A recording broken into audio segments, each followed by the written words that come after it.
ભુજના જાણીતા સંસ્કૃત પ્રચારક શ્રી વિભાકરભાઈ અંતાણીએ સંસ્કૃત દિવસે મીડિયા સાથે વાત કરી। સ્ટોરી રિપોર્ટ બાય દર્શન મહેતા, ભુજ। તારીખ 9ના રોજ રક્ષાબંધન દિવસે સંસ્કૃત દિવસની ઉજવણી થાય છે, ત્યારે કચ્છમાં સંસ્કૃત પાઠશાળાને 100 વર્ષને આરે પહોંચવાની તૈયારીમાં છે। ભુજ સ્વામિનારાયણ સંસ્કૃત પાઠશાળા છે, માજીબા પાઠશાળા પાટવાઈ નાકાની છે, તે ભુજમાં 1966થી આ ભારતીય સંસ્કૃત સેવા મંડળમાં ચાલે છે અને પેરિસ બેકરી પાસે પાઠશાળા ચાલે છે અને નાનીબા પાઠશાળા।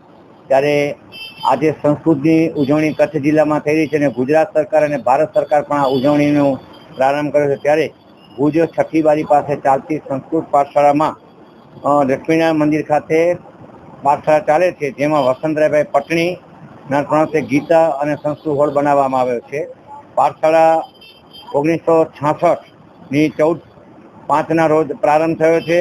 નરેન્દ્રકુમાર બી ધોળકિયાએ એક તસવીર લીધી હતી તે પ્રસંગમાં, જેમાં પ્રાગજીભાઈ પી ઠક્કર, જાદરાભાઈ ધોળકિયા, શ્રી સ્વ પુંડરીકભાઈ પાઠક, શ્રી જે.પી. ઠક્કર સાહેબ, શ્રી પી.કે. વોરા સાહેબ, બચુ માસ્તર, શ્રી ભાઈલાલભાઈ પાઠક અને રત્નાકરભાઈ ધોળકિયા આ પાઠશાળા માટે સહયોગી રહ્યા હતા। હાલે હું પોતે વિભાકર અંતાણી આ પાઠશાળા હું ચલાવી રહ્યો છું 1978થી।